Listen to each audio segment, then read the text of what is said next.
नमस्कार।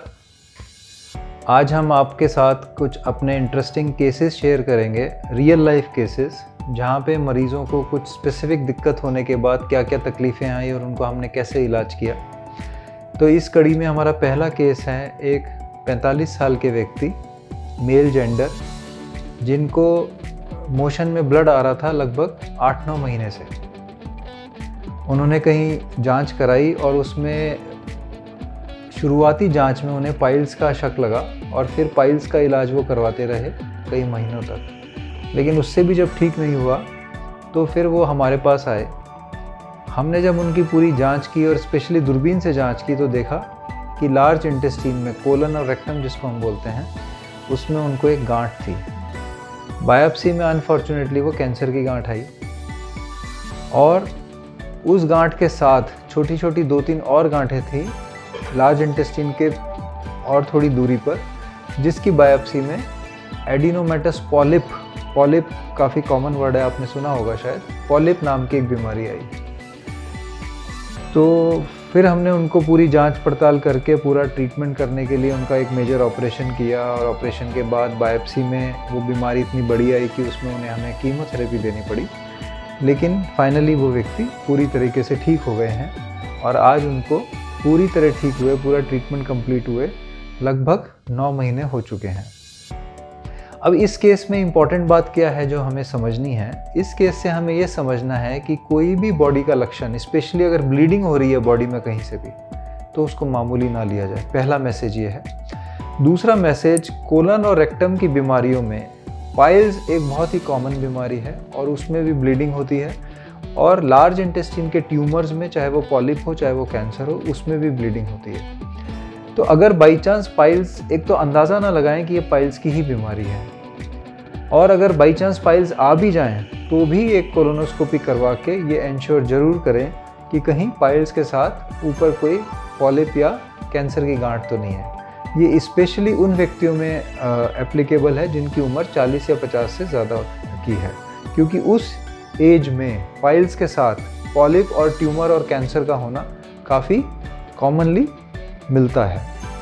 अब इस व्यक्ति में अगर ये शुरू से सचेत होते तो क्या फ़र्क पड़ता। जैसे ब्लीडिंग हुई तो इन्होंने 8-9 महीने तो पहले खुद ही पाइल्स सोच के ही काफ़ी समय इनका वेस्ट हो गया, तो उसमें उस बीमारी को बढ़ने का मौका मिल गया। तो कैंसर लार्ज इंटेस्टाइन का जो होता है वो जनरली ज़्यादातर केसेस में पॉलिप से बड़ा होकर बनता है।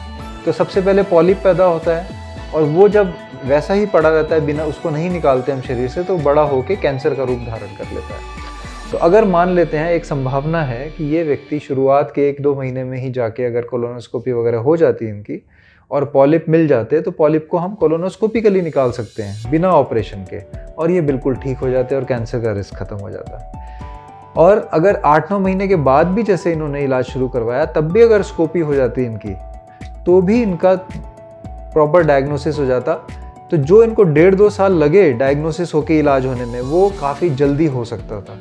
और ये देखिए, समझने की बात है, सोचिए ज़रा, ये उस पेशेंट की बात हम कर रहे हैं जिसकी बॉडी से ब्लीडिंग हो रही है, चाहे कहीं से भी हो रही हो। तो इससे ये भी पता चलता है कि मतलब बीमारी को डायग्नोस करना डिफ़िकल्ट है, ये तो हम सब कहते हैं, मानते भी हैं, लेकिन इससे ये भी पता चलता है कि हम खुद भी अपनी हेल्थ को लेके उतने सचेत नहीं हैं। हमें हेल्थ को अपनी प्रायोरिटी बनाना पड़ेगा, हमारी हेल्थ को हमें अपनी खुद की प्रायोरिटी बनानी पड़ेगी, और यही एक नॉलेज इम्पॉर्टेंट है। जैसे हम कहते हैं अवेयरनेस इज़ पावर, ये अवेयरनेस बहुत ज़रूरी है, जिसकी वजह से ही हम अपना ध्यान रख सकते हैं। तो कोई भी सिम्टम हो, स्पेशली ब्लीडिंग अगर हो रही हो मोशन में, तो पाइल्स भले ही डायग्नोस हो जाएं, डॉक्टर से अपना क्वेश्चन करें, पूछें कि ये पक्का ही सिर्फ पाइल्स है या इसमें कोई गांठ हो भी साथ में हो सकती है, और अगर डॉक्टर बोले तो उसको तुरंत कोलोनोस्कोपी करा के ट्रीटमेंट प्रॉपर करें।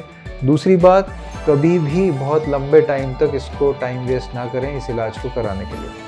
अब जैसे ये बीमारी डायग्नोज हो गई, इसमें कोलोन के अलग अलग हिस्सों में पॉलिप्स थे पूरे कोलोन में, और एक जगह कैंसर की गांठ थी।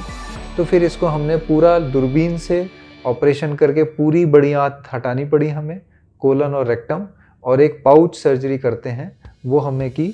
वो पेशेंट को 2 स्टेज सर्जरी होती है, 2 बार ऑपरेशन हुए, कीमोथेरेपी हुई, और फिर जाके वो पेशेंट ठीक हुआ। तो पूरा ट्रीटमेंट का जो ड्यूरेशन है वो लगभग आप समझो 8 से 9 महीने का रहा। उसमें उसको ट्रीटमेंट की सफरिंग, बीमारी की suffering, cost of treatment, loss of work, कितनी सारी तकलीफ़ें उठानी पड़ी। और इन सब तकलीफ़ों से बचा जा सकता था अगर 1.5 साल पहले ही ये सारी प्रोसीजर हो जाता, जिसमें कि डायग्नोसिस होता और इलाज बहुत जल्दी हो जाता। कैंसर में भी बहुत इंपॉर्टेंट है टाइम पे डायग्नोसिस। जैसे अगर मान लेते हैं 1.5 साल पहले भी इनको कैंसर की गांठ निकलती, तो वो कैंसर की गांठ इतनी बड़ी नहीं होती जिसको ऑपरेशन के बाद कीमोथेरेपी की ज़रूरत पड़ती। उस केस में सिर्फ ऑपरेशन होता और मरीज़ ठीक हो जाता। सो फ्रेंड्स, कोई भी सिम्टम्स, अगर ब्लीडिंग हो रही है बॉडी में कहीं भी, स्पेशली स्टूल्स में, पॉटी में, please don't ignore that. Take immediate consultation with gastro specialist and get yourself treated. Thank you.